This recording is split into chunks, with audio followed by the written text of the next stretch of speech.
So now we're gonna go through wound care checkoffs. So first thing we're gonna do is we're gonna prepare our patient. So we're gonna assess our patient for pain, medicate the patient for pain 30 minutes before we do this procedure because this could be painful for them. We wanna place them in a comfortable position with easy access to the wound. It's gonna be lateral for this checkoff. This is gonna be the exact same setup that you're gonna see during your checkoff here. So we've got our patient to the side, we've got our buttocks wound here that we're gonna be changing, okay? And then we wanna place our water-resistant drape underneath the patient. So I'm gonna go ahead and open this. I'd like to also just let you know that this is not a sterile checkoff either, okay? So we're just looking to see that you know what you're doing and that you're following instructions as far as this video goes. There's no breaking sterile field in this, so we can kind of do this however we please. Put our drape under here to our patient because we're gonna be irrigating this wound, okay? So we went ahead and set that up. So next thing we're gonna do is we're gonna remove that soiled dressing. So first thing, we're gonna wash our hands, we're gonna put on clean gloves, okay? So I've got my gloves on, and then we're gonna loosen the edges of this dressing. Your checkoff sheet says things like raising the edge until taut, pushing the skin off the tape in the opposite direction. The point of that is because if you get an elderly patient who has very thin skin, you're trying to get off these dressings, you have to make sure that you're taking special caution in taking off these dressings so that we can not give their skin further injury. Okay, so we got rid of that. We're just gonna throw this in the trash here off to the side, okay? So now we've exposed our wound here. So at this time, we're gonna assess our wound for the type of exudate. So the drainage, is there any drainage? Does it smell bad? Is there any eschar? Which this is eschar here, right? So is there any eschar? Is there any slough in here? This is slough right here. This is bone, this is slough. Okay, so we're looking for these things. We're gonna say, what stage is this? Is there any redness around the wound? Is there any warmth, any signs of infection? This is our big assessment right here after we remove that dressing, okay? Then we're gonna remove our gloves, we're gonna perform hand hygiene, and then we're gonna go into our next step, which is irrigating the wound. So first things first, we're gonna set up our supplies. So first thing we're gonna do is open up our wound care kit here, which again, remember this doesn't need to be sterile. They give you a few pairs of gloves. You can just set these off to the side for yourself or whenever you need them. And then you're gonna just pick up this drape. Remember, none of this part has to be sterile, so even though you see these packaged like this and you wanna make sure that you're touching it all sterilely and whatnot, but you really don't have to.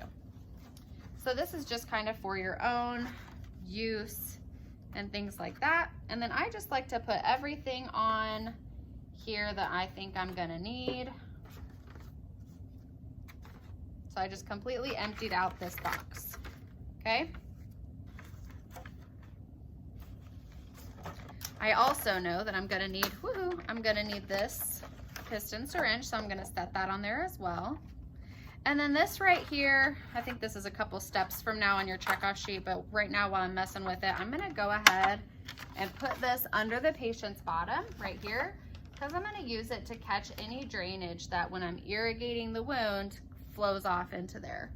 So I'm gonna go ahead and set that right there. I'm gonna give myself a little bit more space here. I'm also gonna open my cotton tipped applicators.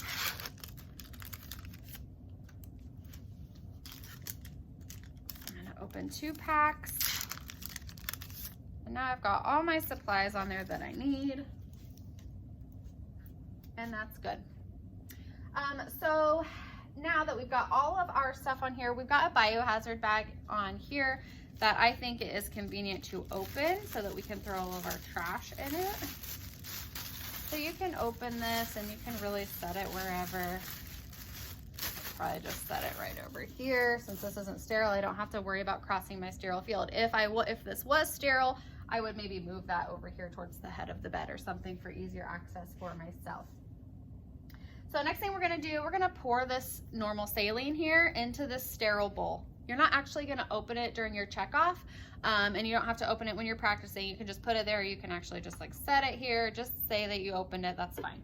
Open it, pour it into that sterile bowl.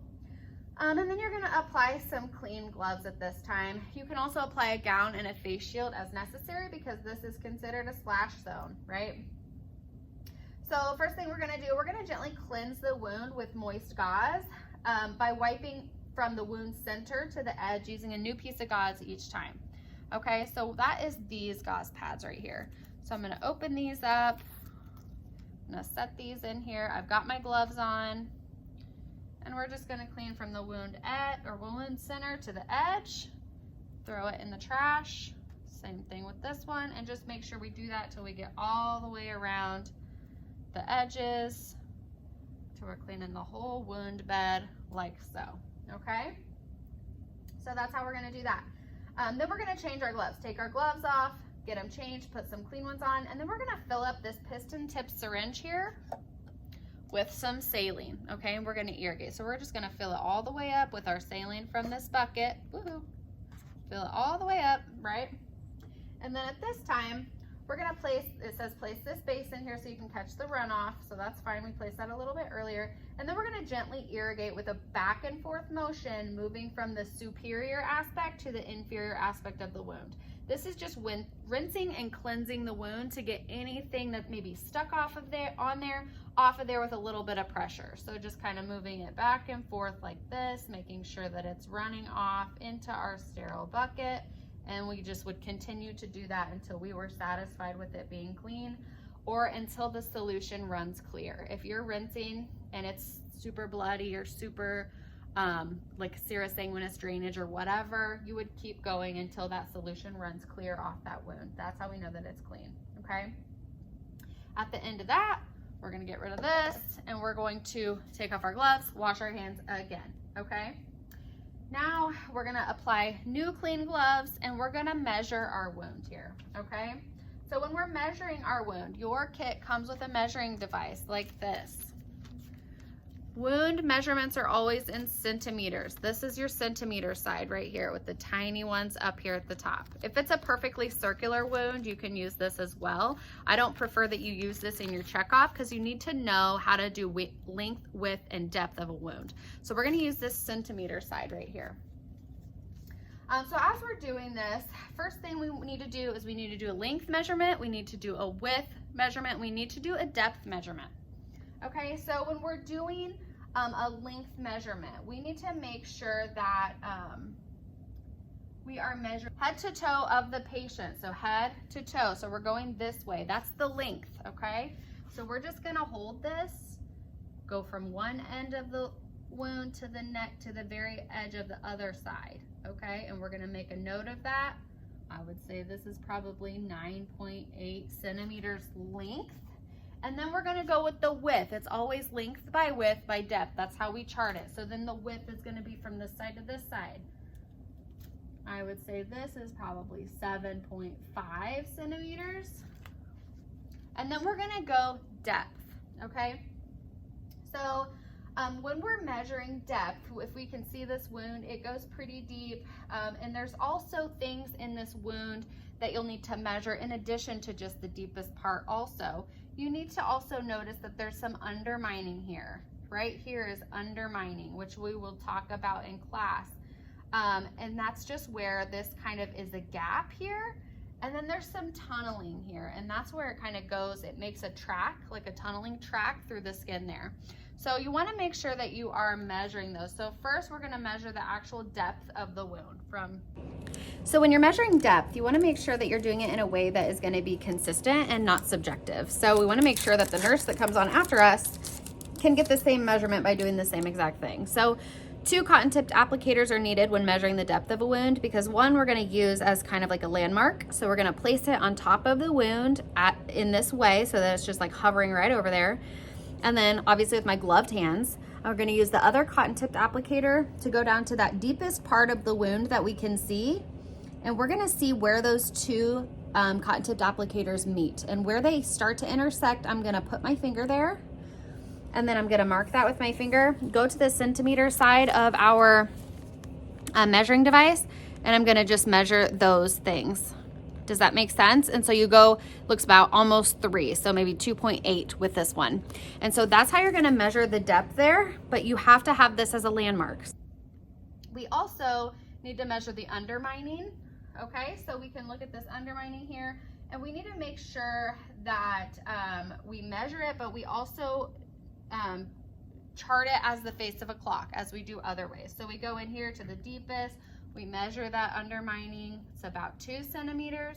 And then we also measure this tunneling. So we stick it all the way down to the tunneling part, and then we measure that, and it tunnels to about 3.5 centimeters, okay? So now we've measured everything we need to. We can toss these. And then when we're charting, we want to say, well, this patient has undermining from 11 o'clock to 2 o'clock, right? And then they have tunneling at about 7 o'clock, okay, on the face of a clock. Okay, does that make sense? And that's how you're going to kind of describe that. So now we have our measurements. We have, we did our tunneling, we did our undermining, we've assessed the wound. So now we're going to take off our gloves, we're going to wash our hands, and then we're going to start packing our wound, okay? So now we're going to pack and dress our wound. So I still have some gauze in here I'm going to get rid of, put that in our trash bag. And then we're going to take this Kerlix gauze here, the one that's in a roll, and we're just going to put the whole roll and soak it in that sterile saline there, okay? When it's done soaking, we have our clean gloves on. We're gonna pick it up, we're gonna wring it out. We wanna make sure we wring out all the excess moisture that's there, like this. Wring it all out. And then we are going to pack the wound. So when we're packing the wound, we wanna make sure that we're getting in all of these crevices and using only one piece of gauze. You don't wanna have multiple pieces of gauze in there that are free, or use a standalone piece of gauze to pack in that wound or in that tunneling, because then somebody might miss it and that gauze may stay in there forever. So one big long sheet of Kerlix here will do.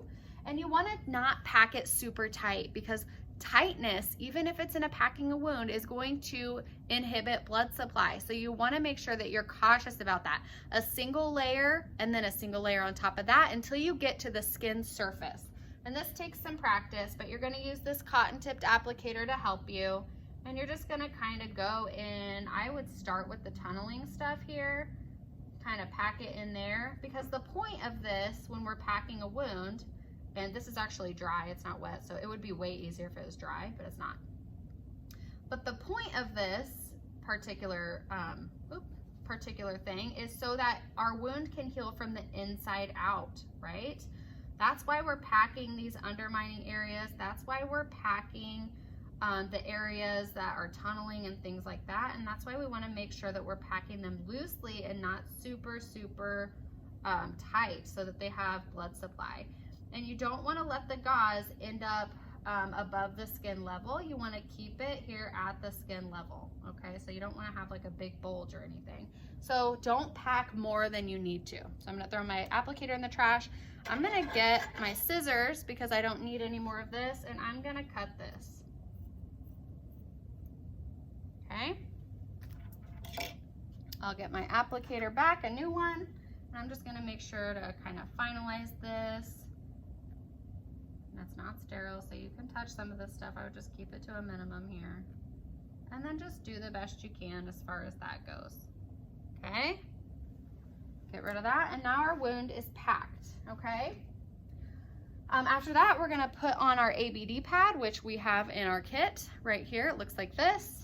And we're gonna just set it right like this. We're gonna get our tape, which we have in our kit. And you can just tape the sides of this like so.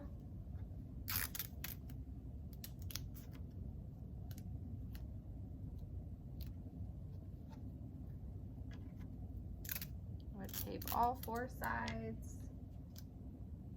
And then when we're done, we want to make sure that we label this dressing with the date, time, and our initials. Dispose of everything we don't need in a biohazard bag, which we have at the end of the bed. At the end, we'll clean up all our supplies, get rid of everything, and then after we label, we'll do our final steps. We will make sure that we document. We want to know our wound assessment. What was the stage? What was the drainage? Was there any eschar, slough? Where was the undermining? Where was the tunneling? What were the measurements? And then also the patient's tolerance to the procedure. Did they seem to be in pain? Did they tolerate it well?